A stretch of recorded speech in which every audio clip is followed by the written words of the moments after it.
Bismillahirrahmanirrahim. Assalamualaikum warahmatullahi wabarakatuh.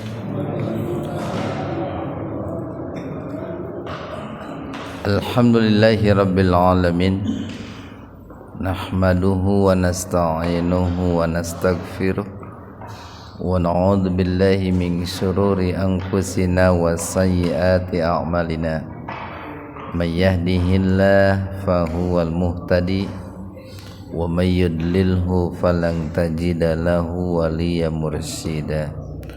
Asyhadu an la ilaha illallah wahdahu la syarikalah wa asyhadu anna Muhammadan abduhu wa rasuluh, amma ba'd. Hadirin ikhwatu iman, jemaah Majelis Tafsir Iliyin, mudah-mudahan Allah Subhanahu wa taala senantiasa memberikan keistiqomahan dan kesabaran kepada kita dalam melakukan ketaatan kepadanya.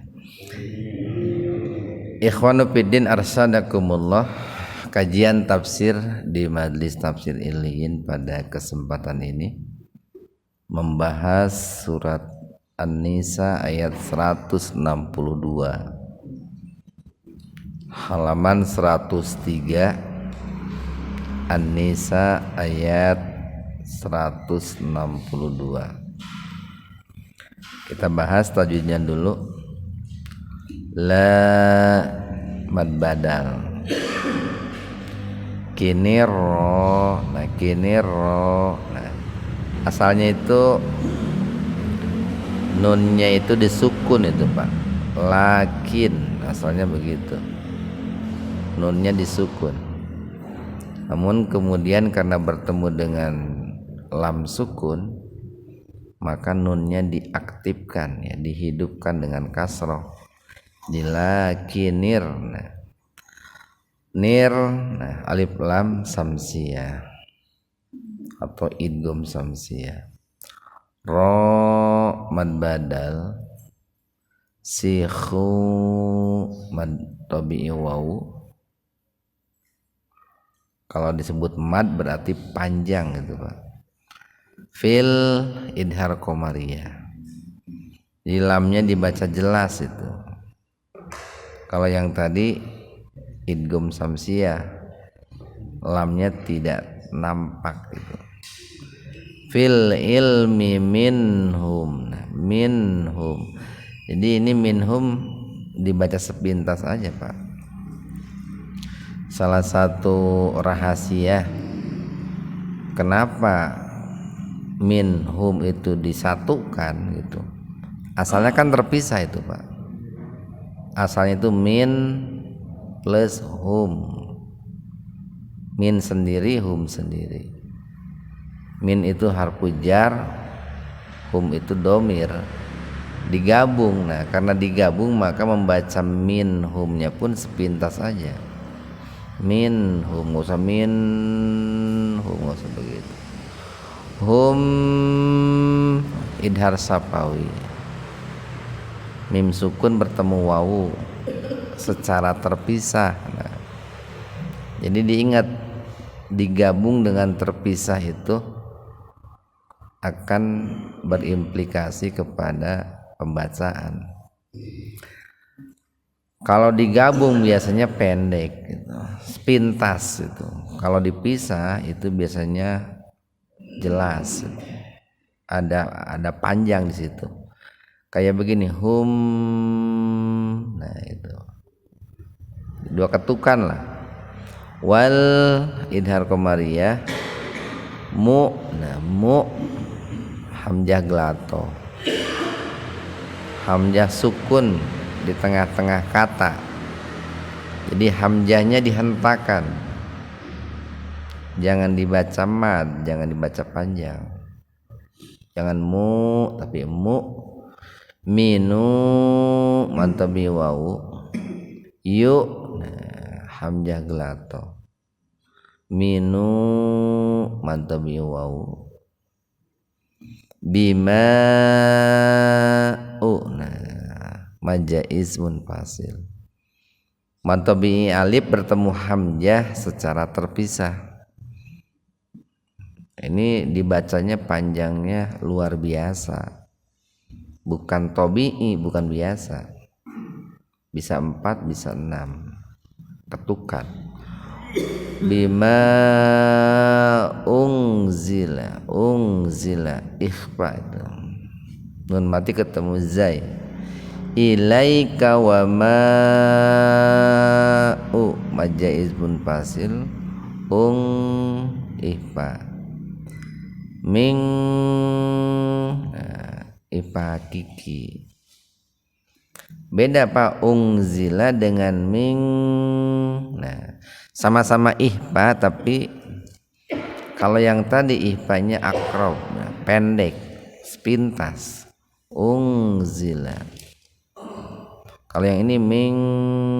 Nah, rahasianya yang tadi tidak terpisah, yang ini terpisah.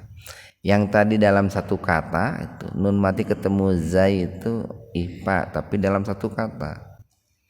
Kalau yang ini nun mati ketemu qaf terpisah itu. Jadi yang terpisah biasanya dibaca ikhfa-nya itu lebih samar itu atau sangat samar. Ming qob. Nah, qalqalah sugro. Qablik. Nah, kalau berhenti di situ kapnya dibaca sukun qablik. Wal idhar qamariyah muki matabiyah mi matabiyah nas alif lam samsiyah atau idgham samsiyah. Muqiminas salat. Nah, muqiminas salat ada yang membacanya sholawat, dua-duanya boleh. Wal idhar qamariyah mu. Nah, mu hamzah gelato. Tu matabi'i wawu. Naz idgham samsiyah atau alif lam samsiyah. Jadi lamnya diabaikan saja, langsung diidghamkan, dimasukkan ke zai. Nah, biasanya oleh penulis Al-Qur'an itu dibubuhi tasdid itu. Di atas zai itu ada tasdid. Itu untuk memudahkan kita membaca. Zaka mad badal wal idhar qamariyah mu hamzah gelato minu mad tabi'i wawu bil tarkik lafdzul jalalah atau lebih spesifiknya huruf lam didahului kasroh, maka lamnya dibaca tarkik tipis billah. Billahi wal idhar qamariyah yaumil idhar qamariyah akhiri ulai mad wajib muttasil. Karena ada mad tabi'i bertemu hamzah dalam satu kata, dibacanya lebih panjang dari mad tabi'i. Sanu hamzah gelato ti mad tabi'i ya him idhar sapawi aja qalqalah sugro ron idhar khalqi. Ada idhar sapawi, ada idhar khalqi. Kalau idhar sapawi sebelumnya mim sukun. Kalau idhar khalqi sebelumnya bisa nun sukun atau tanwin. Nah, bertemu huruf idhar khalqi. Di sini huruf idhar khalqi ain. Ajron dibaca jelas itu Pak. Tahan dua ketukan biar terdengar jelas. Abdi mad tabi'iyya mad iwad. Baca panjang itu, jangan man, jangan begitu, jangan adiman, jangan gitu. Adima. Ikhwana fiddin arsadakumullah, jika dalam ayat sebelumnya Allah sampaikan kepada kita tentang beberapa kezoliman orang-orang Bani Israel, khususnya orang-orang Yahudi ya. Di antaranya adalah mereka mengharamkan apa yang Allah halalkan ya. Maka pada akhirnya Allah pun mengharamkan gitu. Di dalam mencek bahasa orang mah ari keukeuh peuteukeuh hayang diharamkeun mah sok kukula diharamkeun lah gitu. Susu itu kan asalnya halal, tapi kemudian mereka mengharamkannya, akhirnya Allah haramkan kepada mereka. Unta, daging unta itu halal itu, tapi karena mereka mengharamkannya, akhirnya Allah mengharamkannya kepada mereka. Dan masih banyak hal-hal yang awalnya itu halal itu, karena mereka mengharamkannya, ya akhirnya diharamkan. Sebetulnya banyak kebiasaan-kebiasaan atau penyimpangan-penyimpangan orang-orang Yahudi, orang Nasrani yang diadopsi oleh umat Islam itu Pak.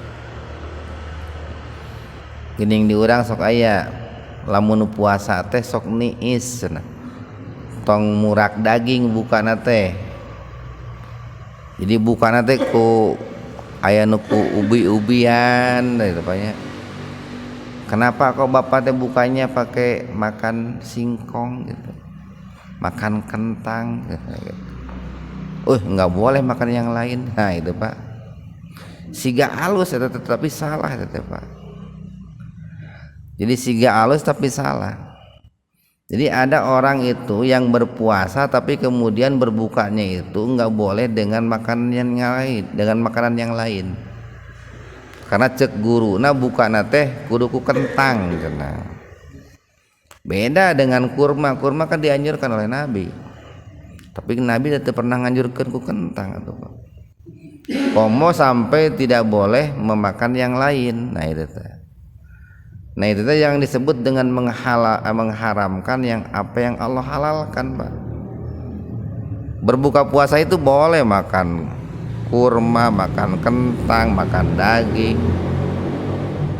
Nah tapi karena ada orang ini, saya lagi puasa ini niis, nah naon sih itu niis, sok aya baheula mah tuh orang teh puasa niis.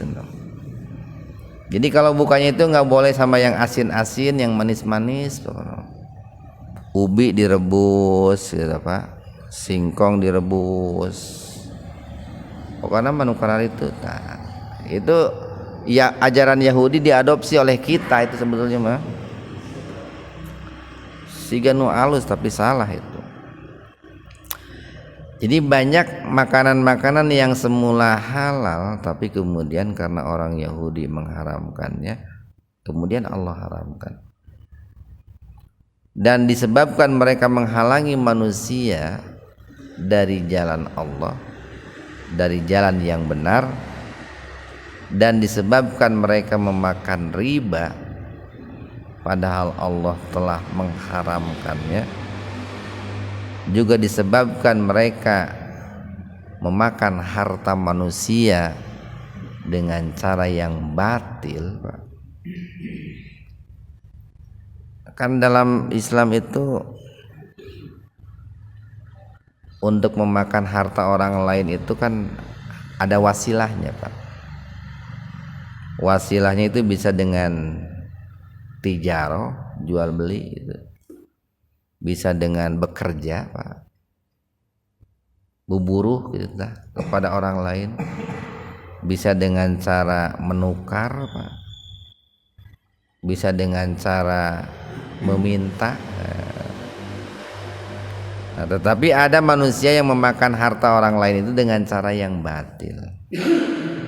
dengan cara menipu gitu ya, dengan cara berbohong, dengan cara mendolimi orang lain gitu, dengan cara membenarkan yang salah, mensalahkan yang benar, dengan curang pokoknya malah. Nah, maka bagi mereka itu Allah ancamkan siksa yang sangat pedih itu. Nah, lakin akan tetapi, nah, ada tetapinya nih Pak nih. Ar-rasikhuna, orang-orang yang rosih. Nah, rosih itu mirip dengan ini khawas. Kalau dalam dunia tasawuf itu ada istilahnya itu orang-orang khawas, orang-orang yang dalam ilmunya itu. Di ar-rasikhuna fil ilmi, orang-orang yang rosih ilmunya itu. Atau kebalikan dari orang-orang yang dangkal ilmunya. Jadi dari kalangan orang-orang Yahudi itu Pak, ada juga orang-orang yang rosih ilmunya itu. Pokoknya kalau baca dalam hadis itu ada seperti Abdullah bin Salam gitu. Mereka ulamanya lah, ulama dari kalangan orang-orang Yahudi, orang-orang yang memiliki ilmu yang dalam. Tapi perlu diketahui Pak, seseorang baru dikatakan berilmu itu manakala ilmunya itu didasari dengan keimanan dan direalisasikan dengan amal soleh. Itu baru disebut orang berilmu itu.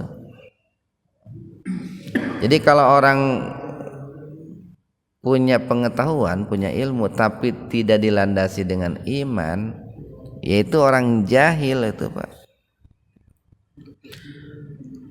Abu Jahal itu kan pintar sekali itu Pak, pintar.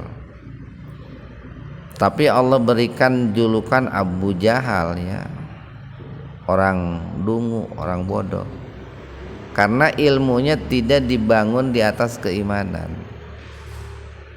Nama aslinya itu kan Abal Hakam. Abal Hakam itu bapak hukum itu, pakar hukum kalau zaman sekarang Bapak, pakar hukum. Nah, makanya ketika firman Allah dalam surat Al-Asr tuh, illal ladzina amanu wa amilus solihat.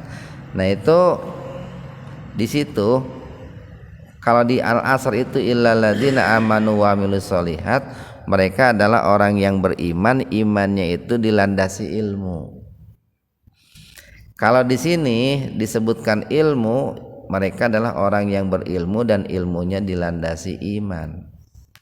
Jadi ilmu dan iman itu nggak bisa dipisahkan Pak.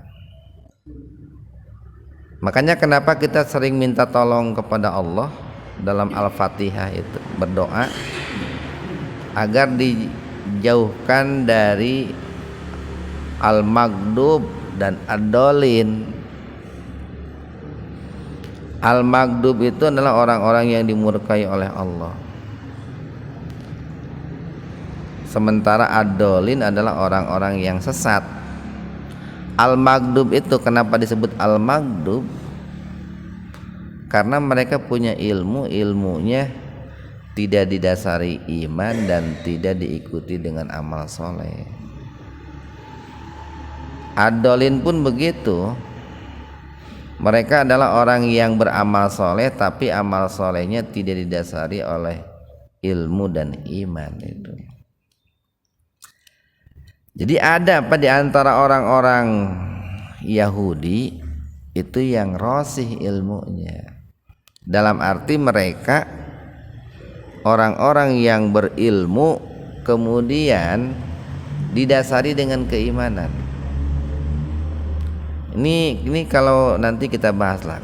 Kalau dalam surat Al-An'am 125, orang-orang seperti inilah orang-orang yang yasroh sodrahul Islam itu.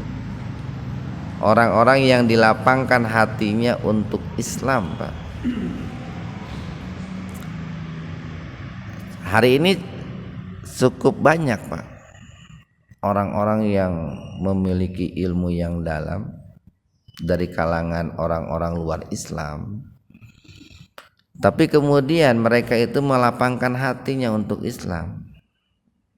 Mereka kaji Islam lebih jauh, lebih dalam, lalu mendapatkan kebenaran Islam. Mereka dapat hidayah dari Allah, masuk Islam itu Pak. Jadi minhum nih, warasihuna fil ilmi minhum. Nah, maksudnya minal yahud.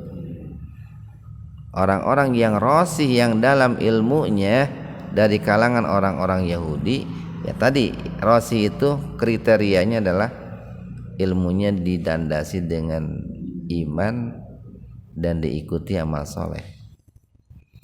Wal mu'minuna, dan dari kalangan orang-orang beriman.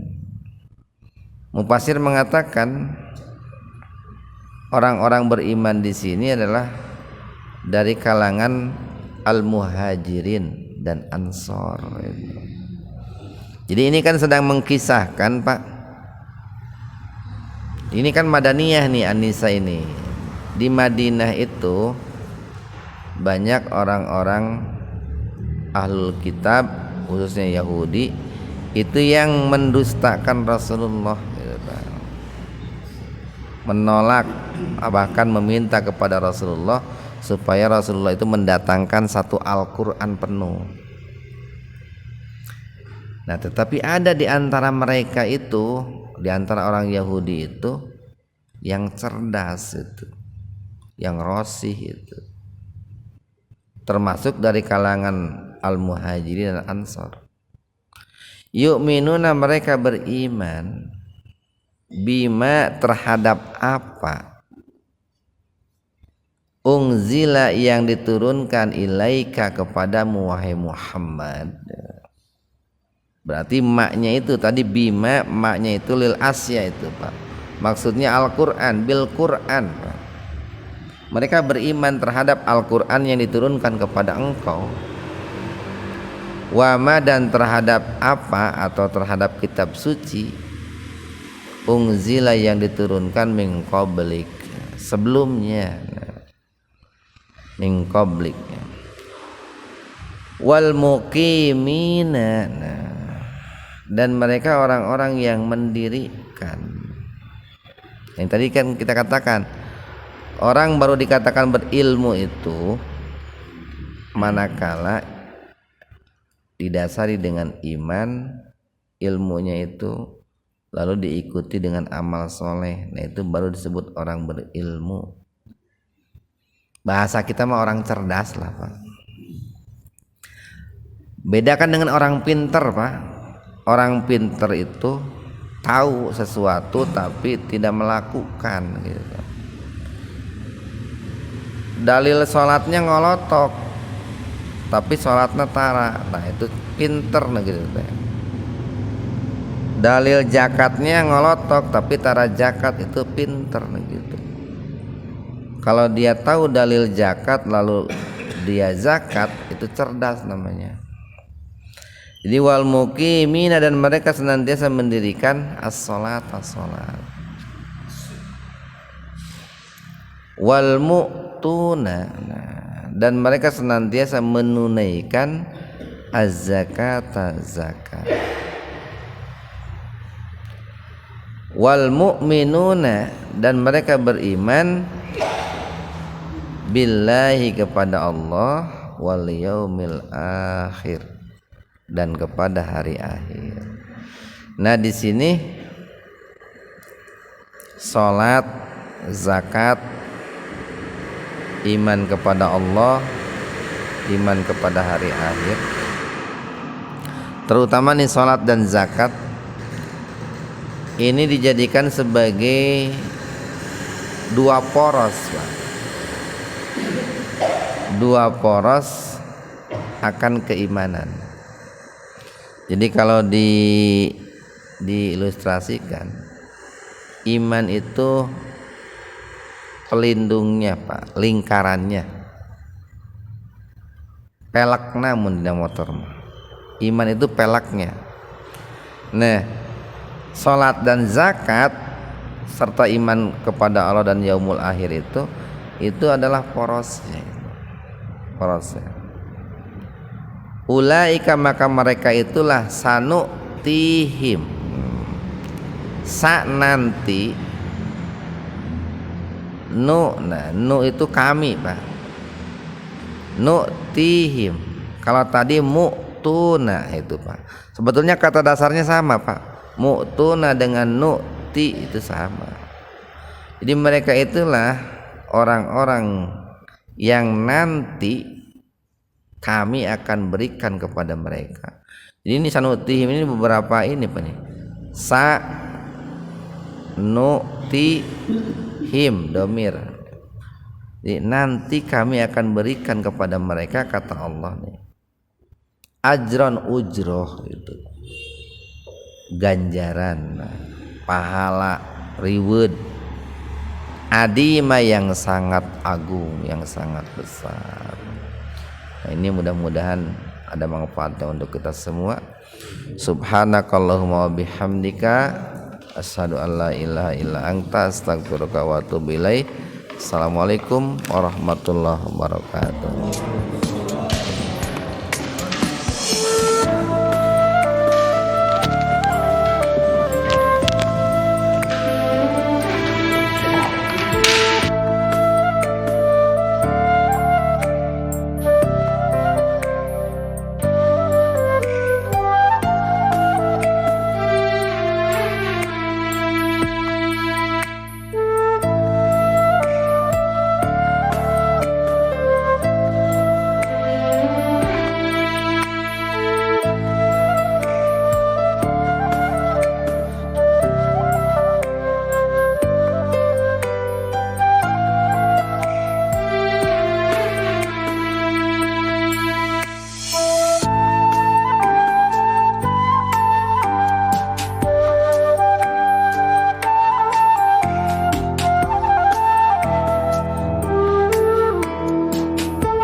Thank you.